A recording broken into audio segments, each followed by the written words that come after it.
I think it's pretty clear that the media's concern isn't America's safety, but obviously they're trying to get their worldview out there, that Trump's America is a bunch of angry, racist, white men with tiki torches. Doing pretty well if this is Trump's racist America. Yeah. When you think about it, it's like, well, why are you covering this? I thought all of America was a 20 or 30 at this meetup.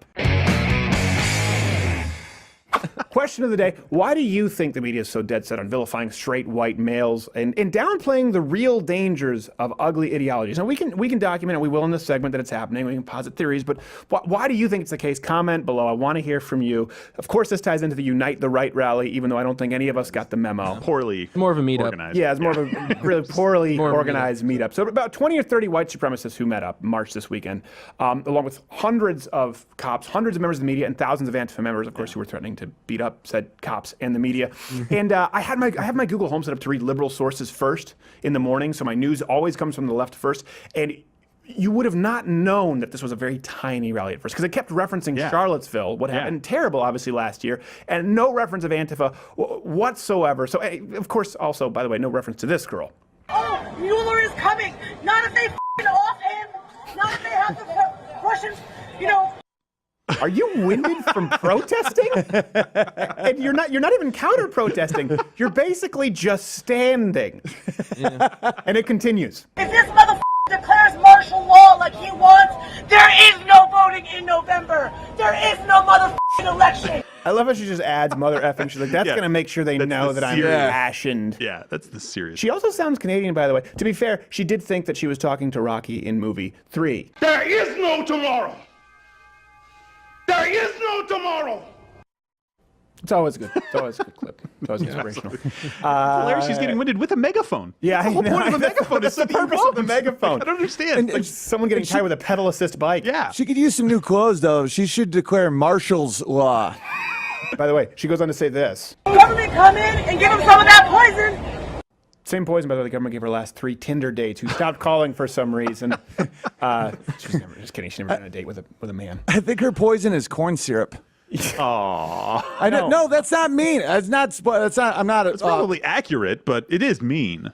Dude, I have an extra 20 pounds of syrup on me right now. I live the dream. I get it. Nice save. They're like, I applied it to a clearly mentally retarded woman, but now if I use it against myself, exactly it's right. okay. No, she was doing a scene from King Lear. She was Awesome. So to answer, by the way, my previous question, I think it's pretty clear that the media's concern isn't America's safety, but obviously they're trying to get their worldview out there, that Trump's America is a bunch of angry, racist, white men with tiki torches versus a peaceful coalition of immigrants, Muslims, extremists, gender, queer, transsexuals. But by the way, doing pretty well if this is Trump's racist America. Yeah. When you think about it, it's like, well, why are you covering this? I thought all of America was a 20 or 30 at this meetup. Yeah. That's what we were told initially. Here's something you can tell by 3 things they do, the media, as far as their agenda. So number one is they always emphasize whenever they can find white supremacist violence. And this is more than whataboutism.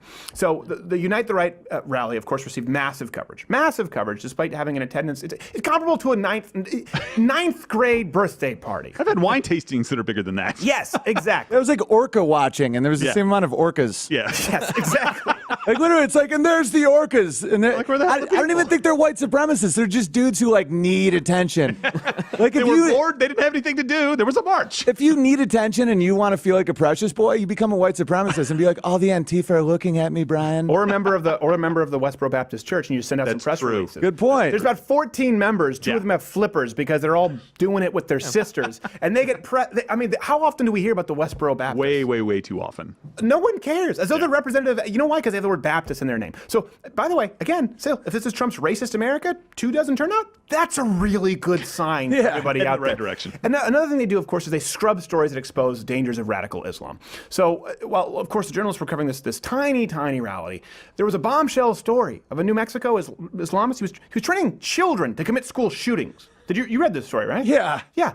Yeah, it's incredible. And nobody, I saw it on Twitter and almost nowhere else. And it wouldn't say Muslim. It was like, Harak Nabi Mohammed Dubois was just a random guy. / Anderson. Yeah. No, they're training school shooters, but no, the fact that I own a rifle is the problem because David Hogg is on rollerblades and he's sad. Well, by the way, he's 18 now, so you can say whatever you want. No, I did when he was 17. I brought it. You want to bring it to me? I'll bring it to you. You're right, though. Actually, we checked back on the initial stories from these news sources. They completely omitted references to Islam.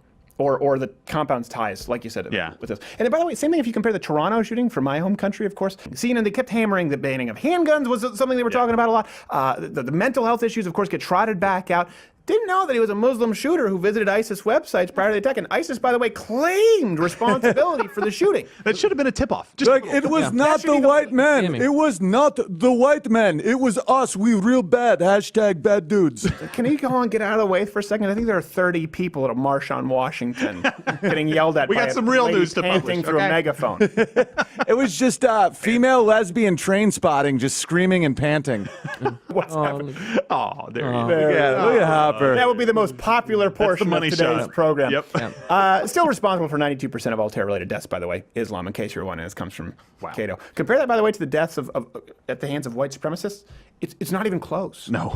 And the Charlottesville guy was just a random schizophrenic dude who just freaked out. They never talk about the Charlottesville guy or the Vegas shooter. Do you notice that? Well, yeah, because it was the same with that shooting at that newspaper. Remember, they were like, Milo Yiannopoulos motivated someone on the right, and that turns out it was just some like dude who like hated a girl, and then no one talked about it again. Yeah, it was just like once they realized it isn't the narrative they want, it's just gone. Remember YouTube? Gone. They're like, oh, it's a weird vegan lady who likes pandas.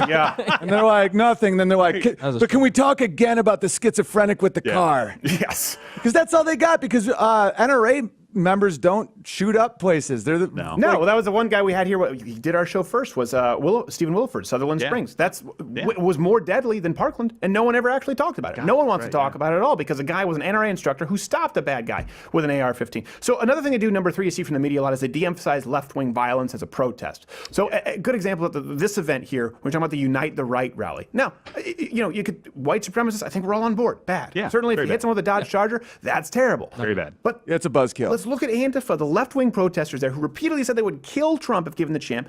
They beat police officers, they damaged equipment, and they attacked journalists. It's caught on tape.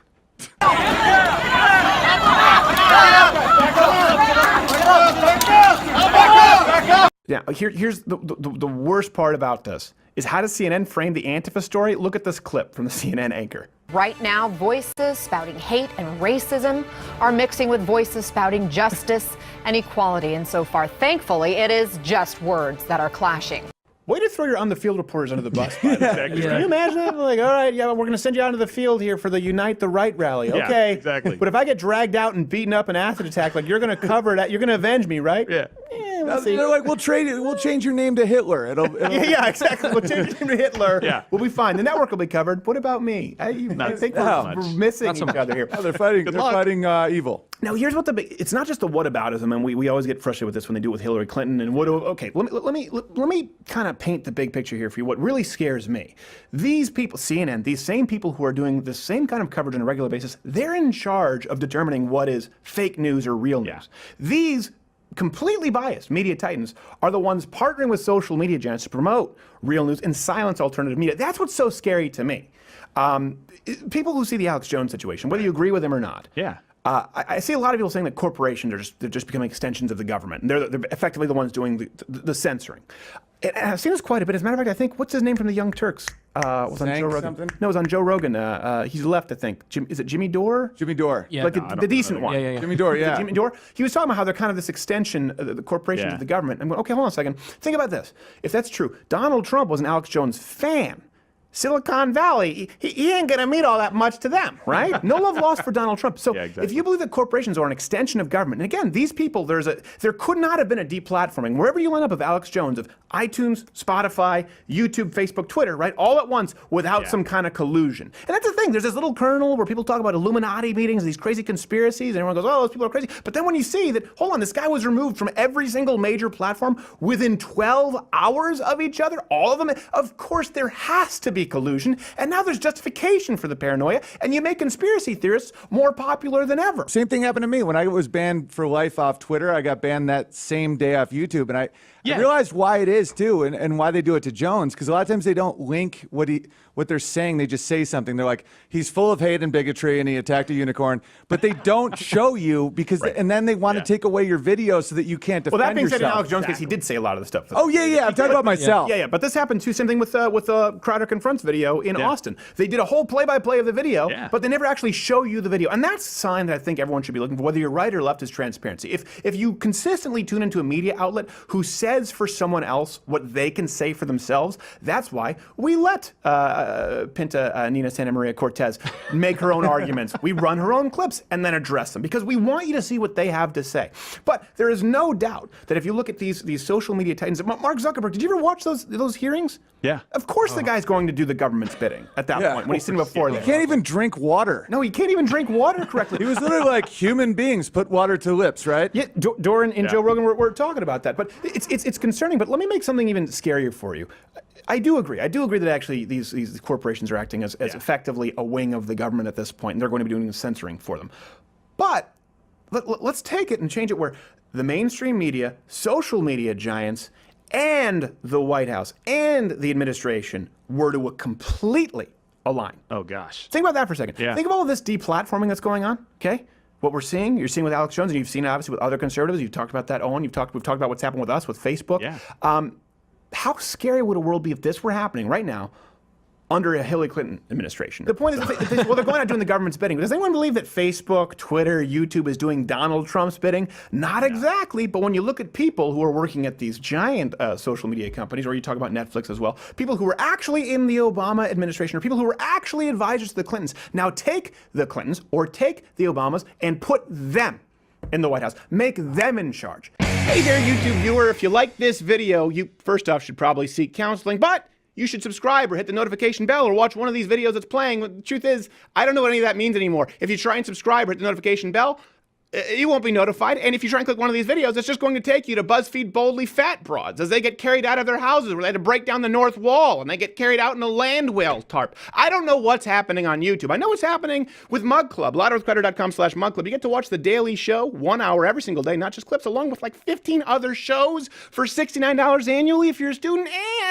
or veteran or military, and you get to keep us here on YouTube for free because we can irritate them by your support. It's worth it, right?